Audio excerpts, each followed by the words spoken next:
What's going on, guys? It's Classified here, and today I'm going to show you some tips and tricks on what I do for playing top tier planes. In this video we'll be covering positional play, engaging the enemy, disengaging from the enemy, and aircraft / weaponry performance. With the new Kfir C2 that is out, I thought it would be beneficial for viewers that I take out the Kfir C7, and I know that there are some differences between the two planes, but this video should give you some fundamentals in top tier for most fighters. Along with the Kfir C7, we'll also be taking a look at the J-8B, the new weapon loadout option that gives you 2 Espied, 1 Alphas, and 2 PL5Bs. Before spawning in and taking off, you'll want to take a look and check your weapon loadout, fuel, countermeasures, and settings. When you are researching your vehicle, you will unlock modifications that will reset these settings, so always double check before spawning in. When taking off, I will go to the left of the airfield, as this is typically what the enemy is doing on their airfield, and I want to avoid head-ons. With how fast these jets are becoming, I like to also keybind my gear up function as to mitigate losing my gear. Keep in mind that the airfield can get crowded, so make sure you're aware of surroundings, but you will have spawn protection until you see the research icon for taking off. And once you're in the air and start gaining altitude, it's important to note where your teammates are going and what type of aircraft that's behind you if you're flying the Kfir. This is just to get you an idea of where the enemies are going to attack, and you can keep an eye on your enemies on where they launch missiles or if they don't.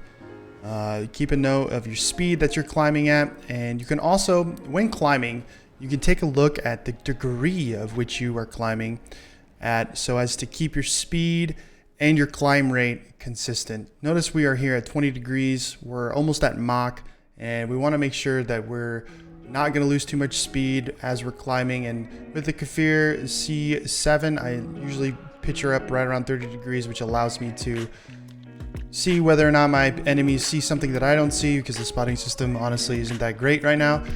But you can tell that I'm just going to climb and check my map here momentarily and just get an idea of where their airfield's positioned on the map and where mine is positioned on the map. If you guys clicked on this video, you liked the video, you liked the content, don't forget to slap that subscribe button. It really will help out the channel. Here we go. As you're climbing and getting altitude, take a look at your map and see where your friendlies are going. And this will give you a good idea of where you need to engage at and what your approach should be to the battlefield and to the fight. As I said before, they typically would go left on their airfield and then move into the center. And I noticed that my 2 friendlies went to the right, and that's probably not going to be good for their health, as they are alone, and that's the majority of where their team is going. As you're gaining altitude, speed, and positional awareness, you need to be mindful of the cloud forming around your aircraft. And this is known as a vapor cone or shock collar that happens when you are breaking Mach 1. This is very visible to enemies even when you are not spotted. With the Delta wing jets, it is very easy when making maneuvers to go in and out of Mach, which increases your signature in the air and lessens your ability to go unnoticed.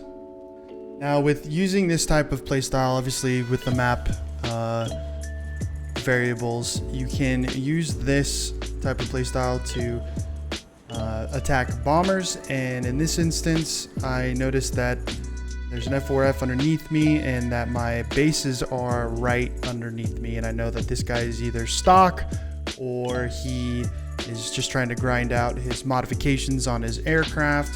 Who knows, but we're gonna try and secure this kill. I know that there is no other enemies around. It's pretty much just a 1v1 fight at this point. He probably has no idea that I'm this far above him, and I see that he is just taking out AI targets. So we launch an AIM-9G at him, and he has no idea what's coming for him, and we secure the kill.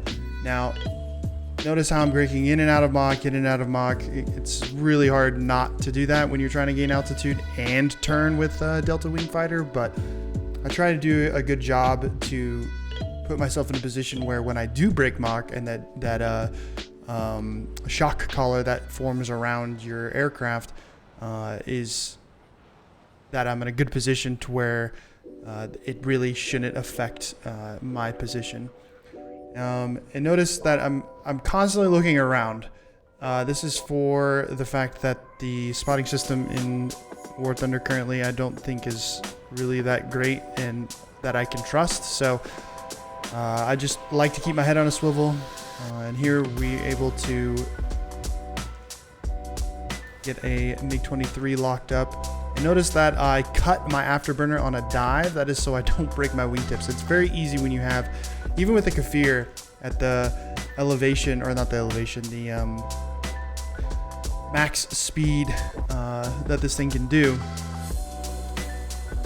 It's very important to note that this thing is not invincible to speed and air density, and as the farther down you go, the air density is going to increase, and the slower you're going to have to go. So I'm able to keep it at Mach 1.15, and notice how I'm trying to just keep my speed. I understand that I am very much alone, and every bit of enemies are having the advantage here. It's a 2v1000. I don't know how many. It's a lot of people, and not much you really can do with this when every top tier aircraft has, you know, anywhere from 4 to 8 missiles, depending on the aircraft.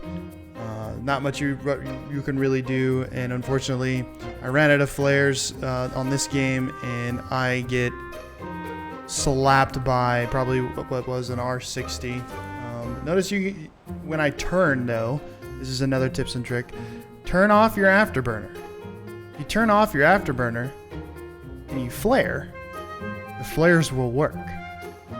But if you don't, there's a big chance that the missile is just going to keep tracking your afterburner, because your afterburner is a lot hotter of a heat signature for that missile to track.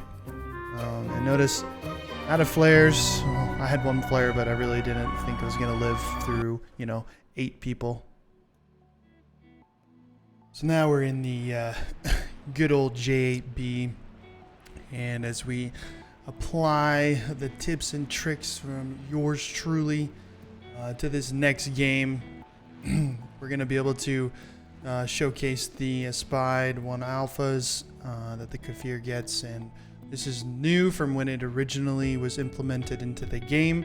It used to be that you could only carry 2 Spied 1 alphas or 4 of the PL5Bs, or 2 of the PL5Bs, and either which one.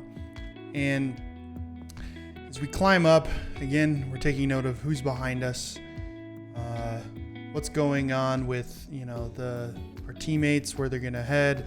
I always go left. If you go right, it's probably not gonna work out for you. Just the way the top tier goes. I've tried going right before when I first started playing top tier, and it never works. We get our angle set, we view our map, we get a good just pre-engagement plan as to what we're able to accomplish. Notice the cone that forms up around us. We see that we're going to break Mach. We're consistently gaining speed and altitude, which is where we want to be. We're with our other friendly J-8B as well, so we got him to assist us if we have to engage early. As we continue on and move more towards the center of the map, keeping an eye on our speed, making sure we're not going to break the Mach, which is going to increase that signature. And we get a visual aspect on the enemy, so we're going to turn on in, again keeping our speed above Mach so we don't create that signature. And we get some people on our radar, as you can see, so we're going to lock him up with the spies. And I want to take a notice that there's red circles around that. That means that the missile has a lock You have a radar lock as well, which is the green box. And this is important to note here in the future as we continue with this match. Now we get to secure the kill on the good old F4J. You can't get us with this pulse Doppler now. And then notice again, there is no red circle. It is white.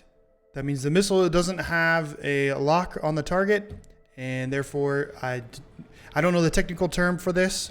My apologies. But all I know is that if I don't see red, I don't launch my missile until I see red. There's no real way to like fix like your position or do anything crazy with your settings to make that thing go red and you can launch your missile. It's just position where you're going to be in the radar whenever it goes red, then launch your missile. Good old spides. We're getting locked up and the missile goes away after we flare from that mirage. We're going to continue to gain speed. We're losing altitude, but that's okay because there's a lot of radar missiles still active in the field. And this is important to note that I don't have any more radar missiles. I know where pretty much everybody's at, so there's no real reason to keep my radar on because I'm just going to give the enemy an RWR ping and they're going to know that somebody's behind them, somebody is looking at them. So I'm just going to go ahead and go through my settings, go ahead and turn off my active radar or search radar, and we are going to continue. Now I see this missile coming at me. I know that it's a F4J, so it's probably a pulse Doppler missile, and to break those is you need to turn away from him fast. Those AIM-9Fs, I believe, AIM-9Fs, those, or AIM-7Fs, excuse me, those things will track you, those things will kill you if you do not turn away. Now I try to not black out when I'm turning away, just so I can keep control over my aircraft. I can flare, I can do a maneuver, I can do whatever I need to do. But unfortunately with those things, you're just gonna have to bank hard and hopefully you get out of range. Now, that guy's in a flat spin. He's dead. He is out of the game. We are just flying around trying to continue to see what we can find. And it looks like the Kfir is left on the dinner menu. Good old Kfirs. I love them. Kfir C2s. Seems like a really good plane. But the J-8B, man, just the thing is amazing. Outperforms a lot of things. Now, with the tips and tricks video, I know that the weapon capabilities and flight capabilities is, I'm showcasing that to you guys right now. I'm not going to go into like, you know, stats and what this missile can do with this range and how hard this thing can turn. You guys are smart enough to know. You can go through the settings and figure that out. Now, this Kfir's smart because he's using the map to his advantage because there's clouds, and he probably knows that our team, his enemy team, doesn't have any more radar missile doesn't have any more radar missiles and only IR missiles. And it's important to note that if you're playing in where there's clouds, you can use those clouds to disrupt those IR guided missiles. The good old PL-5Bs, they're fast, and we secure the kill. Amazing aircraft, amazing plane. Hope this was able to help you guys out with how to play top tier, the way I do it, and maybe you use some of the things, maybe you don't. I hope this worked out for you, and I hope you guys learned something from this video. Thanks guys so much for watching, and I hope you have a good one. Peace!